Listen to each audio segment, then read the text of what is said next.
یہ واقعہ ایک میڈک، ایک بچھو، ایک سانپ اور ایک شرابی اور ایک اللہ کے مقدس ولی کا ہے۔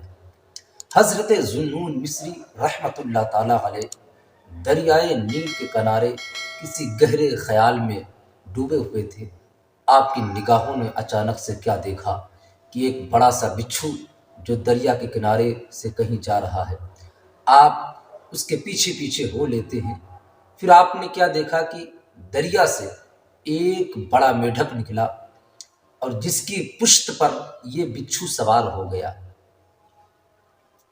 حضرت ذوالنون مصری رحمۃ اللہ تعالیٰ علیہ سوچنے لگے کہ شاید یہ اللہ کے رازوں میں سے کوئی راز ہو۔ آپ نے کیا دیکھا کہ وہ میڈک اس بچھو کو اپنی پشت پر بٹھا کر اسے دریا پار کروانے لگا۔ حضرت ذوالنون مصری رحمۃ اللہ تعالیٰ علیہ بہت زیادہ تعجب میں پڑ گئے۔ آپ بھی ٹریولس کر کے آپ دریا کے اس پار جب پہنچتے ہیں تو کیا دیکھتے ہیں کہ میڈک نے بھی دریا کو پار کروایا اور بچھو اتر گیا ہے۔ آپ کی نگاہوں نے اچانک سے کیا دیکھا کہ ایک شخص جو بے ہوش پڑا ہوا ہے اور اس کے سینے پر ایک اژدہا، ایک زہریلا سانپ بیٹھا ہوا ہے، فنڈ کو اٹھائے کاٹنے کا پورا پلان بنا رہا ہے۔ اتنے میں یہ بچھو جس کو میڈک نے دریا پار کروایا تھا، یہ بچھو گیا اور پیچھے سے سانپ کو ڈنک مارا اور سانپ کو ہلاک کر کے رکھ دیا۔ حضرت ذوالنون مصری رحمۃ اللہ تعالیٰ علیہ بہت زیادہ تعجب میں پڑ گئے کہ آخر اللہ کی قدرت تو دیکھو، اللہ نے اپنے بندے کو کس طریقے سے بچایا ہے۔ میڈک کے ذریعے بچھو کو یہاں تک پہنچوایا اور بچھو کے ذریعے سانپ کو ہلاک کروایا اور اپنے اس نیک بندے کو بچا لیا۔ آپ سوچنے لگے کہ شاید کہ یہ اللہ کا بہت نیک بندہ ہوگا، شاید کہ یہ اللہ کا بہت ہی متقی پرہیزگار بندہ ہو گیا۔ حضرت ذوالنون مصری اس بے ہوش انسان کے قدموں کو چومنے کے لیے جھکے۔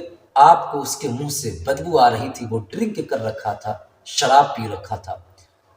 آپ حیرت زدہ ہوئے کہ یہ تو شرابی ہے، لیکن اس کے باوجود بھی اللہ نے اس کی حفاظت کے لیے کیا نہیں انتظام کیا۔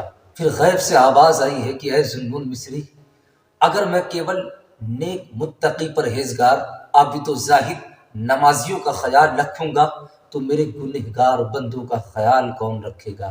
گنہگار تو ہے لیکن یہ میرا بندہ ہے نا، اس وجہ سے میں اس کا خیال رکھ رہا ہوں، اس کی جان میں نے اس وجہ سے بچائی ہے۔ حضرت ذوالنون مصری رحمۃ اللہ تعالیٰ علیہ اس کے ہوش میں آنے کا انتظار کرنے لگے۔ جب سورج غروب ہو گیا تو ساحل سے ٹھنڈی ٹھنڈی ہوائیں چلنے لگی اور اس کو ہوش آ گیا۔ حضرت ذوالنون مصری کو جب نگاہوں کے سامنے دیکھا ہے تو وہ حیرت زدہ ہو گیا اور پوچھنے لگا کہ آپ یہاں کیا کر رہے ہیں؟ تو حضرت ذوالنون مصری نے کہا کہ میری چھوڑ، اپنی بتا تو ہے کون؟ اتنے میں اس نے اپنے دائیں بائیں دیکھا تو کیا دیکھتا کہ ایک زہریلا سانپ جو مرا ہوا ہے۔ وہ حیرت زدہ ہو گیا اور پوچھنے لگا کہ آخر یہ سانپ کیوں مرا ہوا ہے؟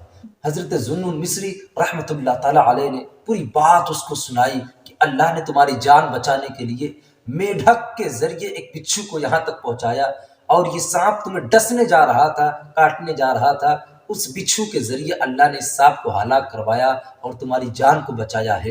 اتنا سننا ہوتا ہے کہ حضرت ذوالنون مصری کہتے ہیں کہ وہ گنہگار شخص اپنے سر پہ مٹی ڈالنے لگا اور کہنے لگا کہ جب رب گنہگاروں کا اتنا زیادہ خیال رکھتا ہے تو اپنے متقی نیک پرہیزگار بندوں کا کتنا خیال رکھتا ہوگا۔ حضرت ذوالنون مصری کہتے ہیں کہ وہ جنگل کی طرف دوڑ گیا اور اللہ سے سچی توبہ کیا، عبادت و ریاضت میں مشغول ہو گیا اور وہ نیک بندہ بن گیا، اس کا نام نیک بندوں میں شمار کیا جانے لگا۔ اللہ نے اس کی زبان میں اتنا اثر ڈال دیا تھا کہ جب بھی کسی بیمار کو وہ دعا کرتا تھا، دم کرتا تھا تو اللہ اسے شفا عطا فرما دیتا تھا۔ ہم تو مائل بکرم ہے، کوئی سائل ہی نہیں، راستہ دکھلائیں کسی، کوئی رہ روی منزل ہی نہیں۔ ان اللہ علی کل شیء قدیر، بے شک رب ہر شے پر قادر ہے۔ بڑی شان والا ہمارا خدا ہے، نہیں اس کا ثانی کوئی دوسرا ہے۔ جلاتا وہی ہے، وہی مارتا ہے، وہی ہر مرض کی دوا ہے، شفا ہے۔